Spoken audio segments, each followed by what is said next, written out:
Hai, hello, salam sejahtera Malaysia. Selamat datang ke channel Fels Lifestyle. Terima kasih kerana terus setia dan terus bersama di dalam channel ini. Setelah beberapa hari ini kita mendengar berita yang menyebut nama bekas Perdana Menteri, yaitu Perdana Menteri ke-9 Ismail Sabri daripada parti UMNO. Setelah serbuan yang kita dapat dengar, yaitu serbuan sehingga RM177 juta ditemukan. Akhirnya, perkara ini membawa kepada pertanyaan, apa yang akan berlaku kepada UMNO dan apa yang akan berlaku kepada Ismail Sabri setelah timbul isu ini.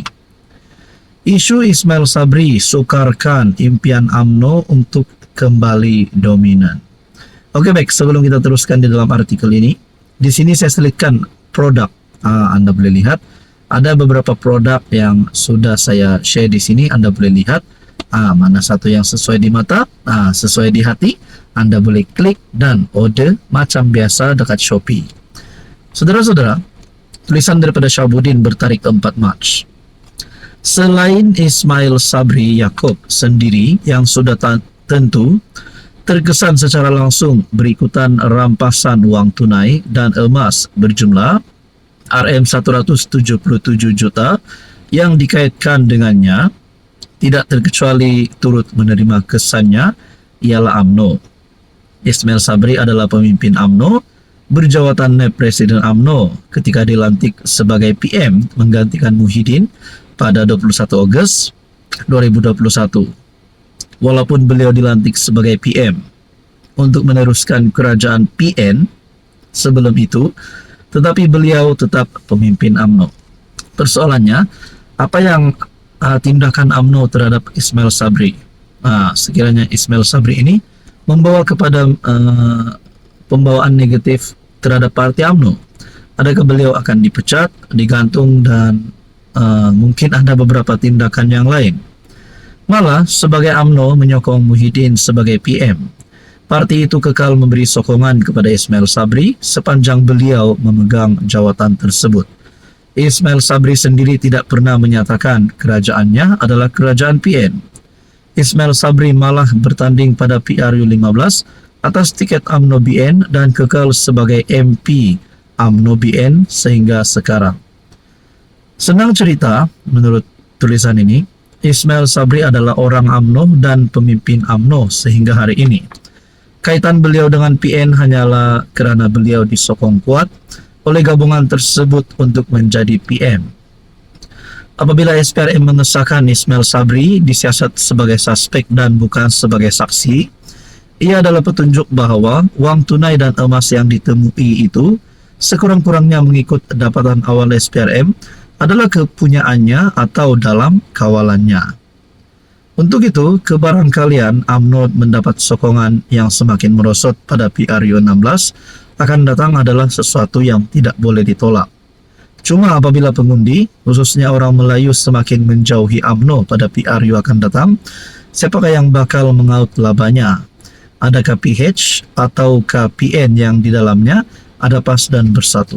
Nah, persoalannya, adakah selepas ini Ismail Sabri mungkin akan keluar daripada UMNO? Dan sebelum ini kita pernah mendengar ada 10 MPBN yang menyokong Muhyiddin jadi PM. Adakah MPBN tersebut diantaranya adalah Ismail Sabri sendiri? Apa komen Anda? Hai, hello, salam sejahtera Malaysia. Selamat datang ke channel Fels Lifestyle. Terima kasih kerana terus setia dan terus bersama di dalam channel ini. Saudara-saudara, ini satu keputusan ataupun satu berita yang mengejutkan Najib Razak dan seluruh kroni dan keluarga Najib Razak.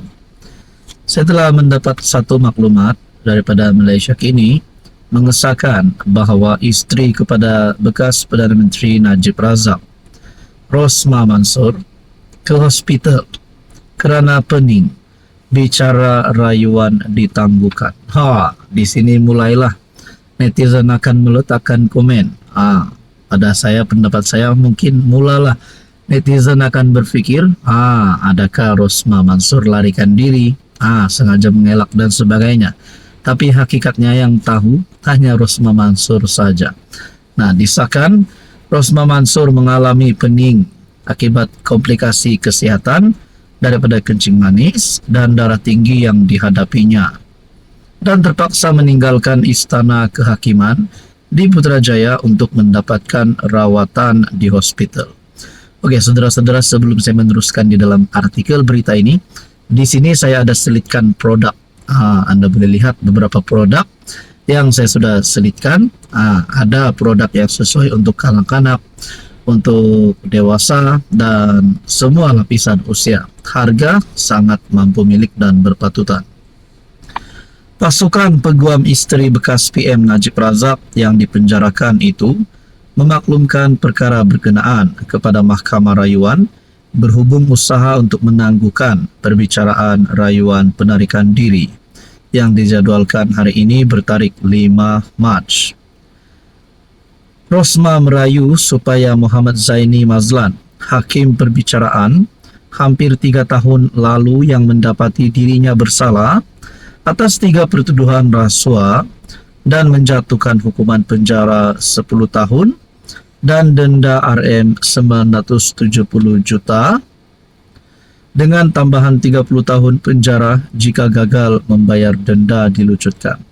Persoalannya di sini, kalau Rosma didapati bersalah, adakah hukuman penjara yang bakal dijatuhkan terhadap Rosma adalah selama 10 tahun dan tambahan 30 tahun jika gagal membayar denda, manakala denda Rm970 juta.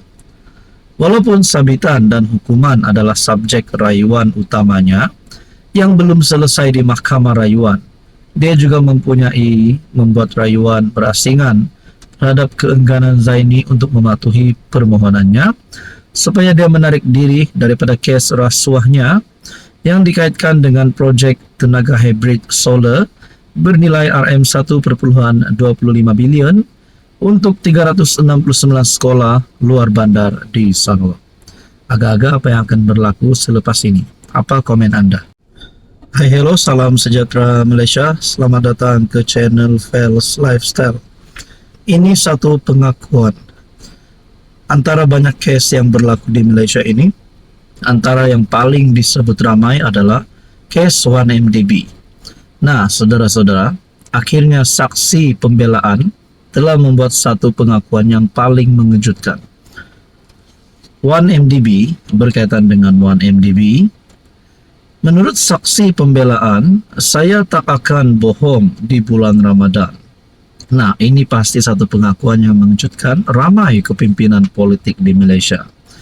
Oke, sebelum kita teruskan kepada pengakuan saksi pembelaan ini, di video ini saya selitkan produk. Anda boleh lihat produk yang saya telah share dalam video ini di bawah. Klik dalam produk ini, Anda boleh lihat beberapa produk-produk barang-barangan yang Anda boleh direct order, harga cukup berpatutan. Bekas pengerusi 1MDB, Sheikh Lodin Wok Kamarudin, memberi keterangan bahwa dia tidak akan tergamak berbohong di bulan Ramadan ini dalam memberi keterangan pembelaan terhadap bekas PM Najib Razak. Saksi pembelaan itu memberi keterangan semasa perbicaraan salah guna kuasa dan pengubahan wang haram 1MDB bernilai Rm2.27 bilion hari ini terhadap Najib.